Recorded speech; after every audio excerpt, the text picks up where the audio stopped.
You're listening to Sip and Grow the podcast, the show where we taste awesome, delicious wines while having unfiltered conversations about our passions, experiences, struggles, entrepreneurship, and life. My name is Nicole DiPasquale, and I'm a wine enthusiast just trying to pursue her passions and dreams while taking you on the journey with me, one episode at a time. My ultimate goal is to not only bring you wine knowledge and value, but also inspire you to enjoy your process and journey in pursuing your passions and dreams. Because guess what? The person you become while enduring the process is more important. So sit back, grab a glass, and let's sip and grow together.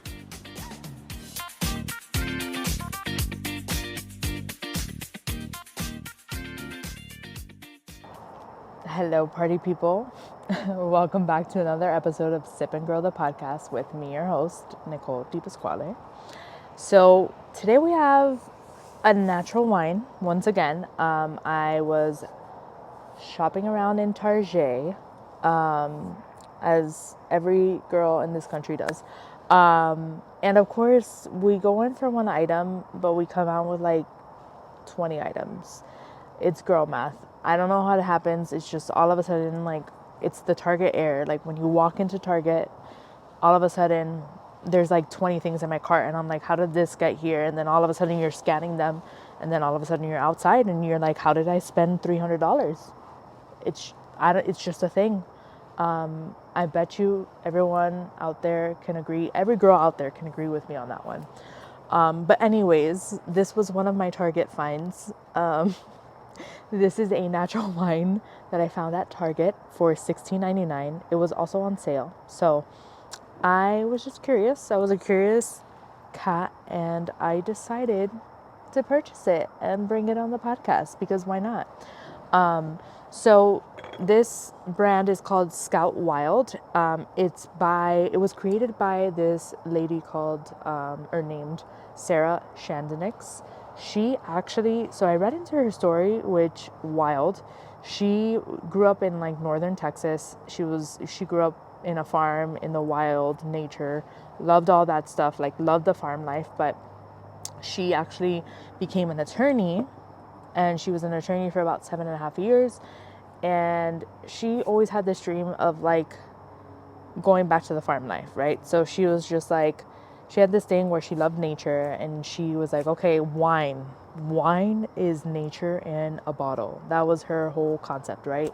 So she was like, okay, cool, like let me look into what it would take to like produce wine. So she gets into the whole wine industry business, looks into it, and is like learning how everything really works.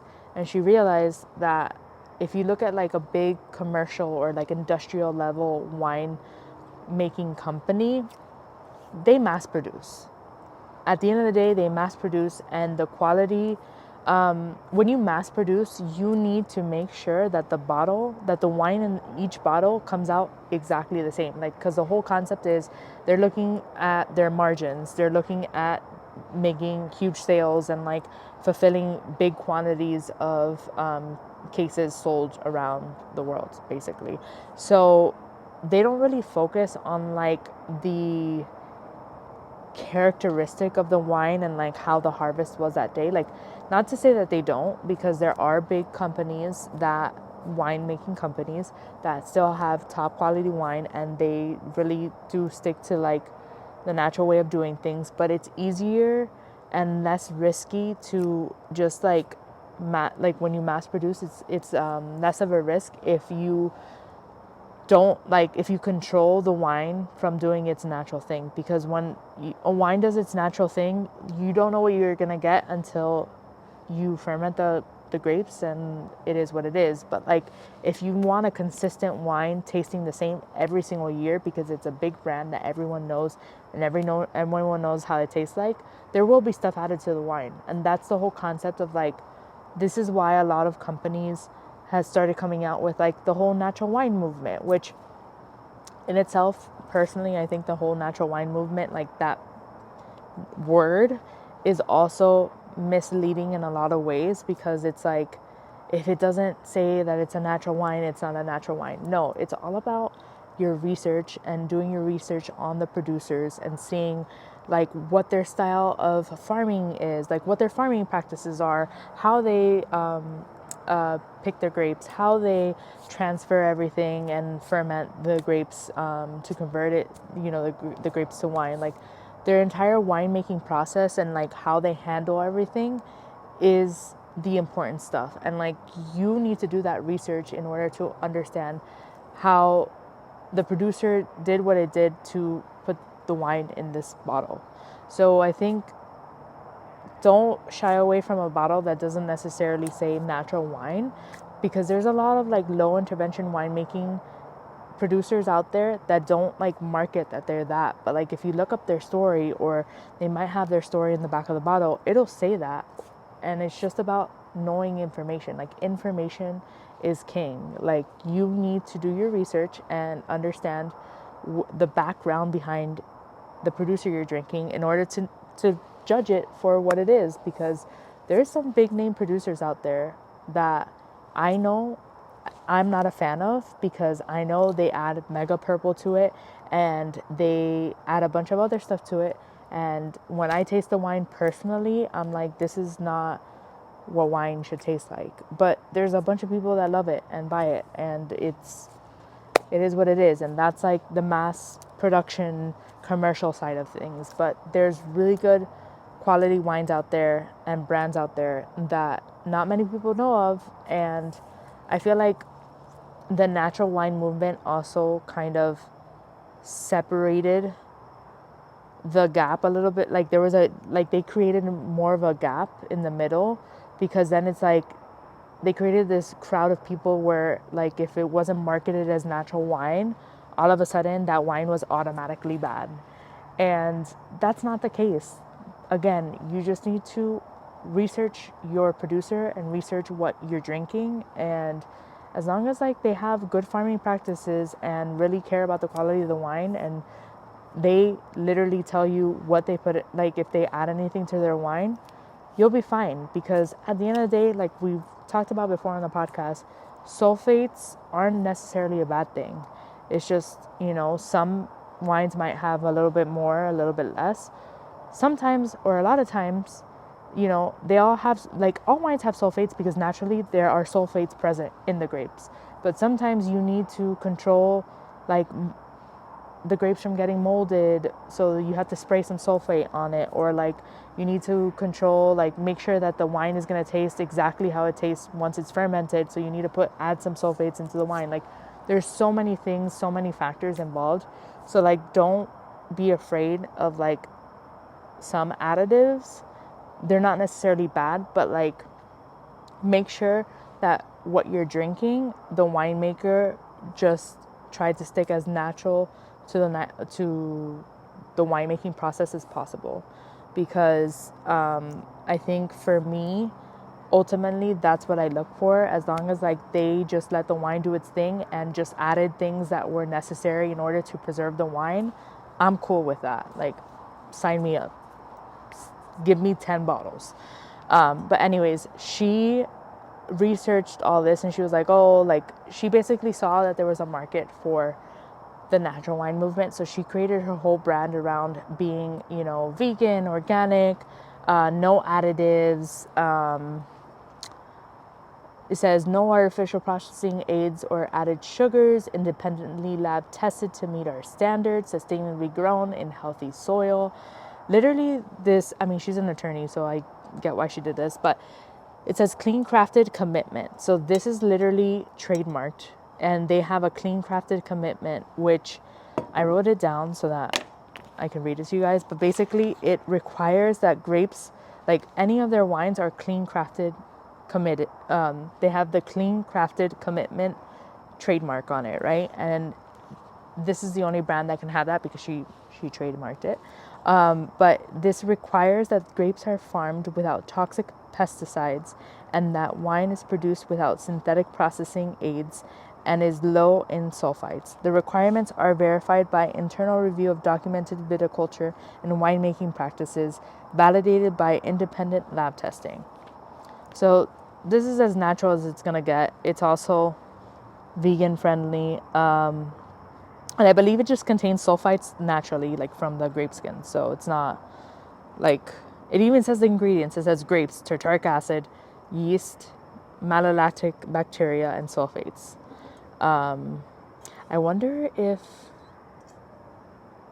this is probably not filtered. It just doesn't say it here. But anyways, this is a red blend from California. So this company is based in California, and it has 46%. I wrote the percentages down here. 46% Zinfandel, 35% Cabernet Sauvignon, and 19% Petit Syrah. So let's go ahead and open it up and see what it's all about. But one thing I did like about her story was that she had this dream of, basically, she had a dream of like living the farm life. So she literally decided to leave her attorney life to create her own wine brand. And she did it. And now she has a trademark, and she has a whole line of wines. Look at that. But I kind of like resonated with that, because I literally just quit my, ooh, that's not how you open a wine bottle. Just ignore that situation. First of all, look at that cork. It has like little crystal stuff, which is just like sediments on the cork. It looks kind of cool. Anyways, I resonate a lot with Sarah, because she kind of just decided to like stop doing what she was doing for a while to just pursue her dream. And we love that. This is what this podcast is all about. This is what this podcast was made for, to inspire everyone to just go after what they want to do. But I was like, girl, listen, you went after your dreams, say less. We're trying your wine. It's so funny because I found out her story like after I bought the bottle, but you see, nothing happens. Everything happens for a reason. It's so funny. I was talking today with someone on the phone for like a payment, and basically I had a massage in the morning, and the credit card system that they have wasn't working, and this is like the second time this happens. So, and I know the owner, like she's super nice. Shout out to Blanca. So my masseuse lady was like, oh, we'll do it like last time, like she'll just call you and then she'll get your information. So I was like, yeah, that's fine. So it's so funny because then she calls me and we're like talking, and she was just like, oh, like this is always happening, like I don't understand, like why does it never happen like when it needs to happen? And I was like, girl, nothing happens on our time. Everything happens on time, but it never happens on our time.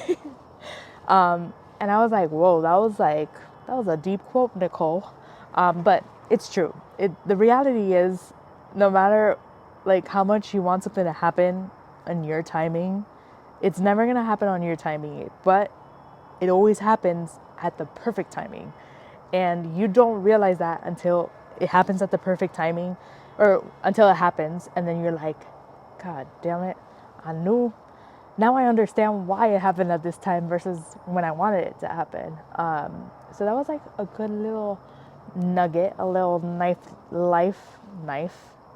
Can I even speak right now? A little life nugget that I got from my experience today with the whole transaction of paying for my massage. Anyways, let's try the wine. Oh my, wait a second. I'm smelling like deep red fruit notes, like cherry.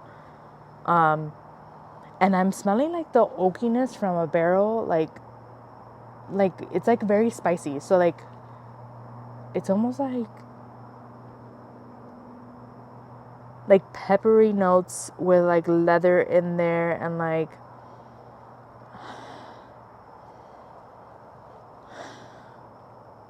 pomegranate. Yeah, so deep red fruit notes with spicy notes as well, of like peppery, leathery oakiness to it. Let's go ahead and try it.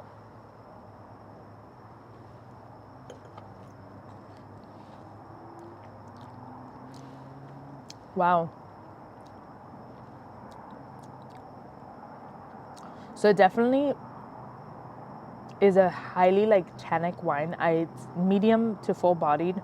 Tannins are very present to the point where like it lingers on your tongue and then goes down, and it's almost, it has like that, since it's high on the tannins, it has that like tackiness on the tongue, so like your tongue almost feels dry.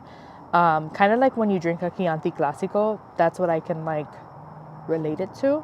But then it's like when it goes down smooth.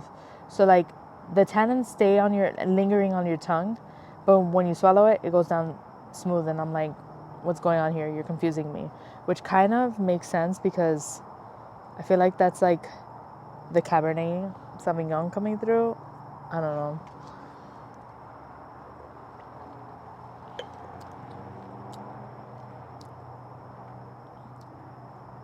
But it definitely has like Primitivo vibes, which Primitivo is Zinfandel in California. It's the same grape.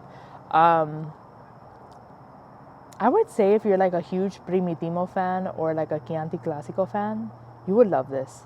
Even like, the thing is with cabs, I feel like cabs are a lot, like, yes, they can be highly tannic, but I feel like they don't leave that like taste on your like tongue like this one does.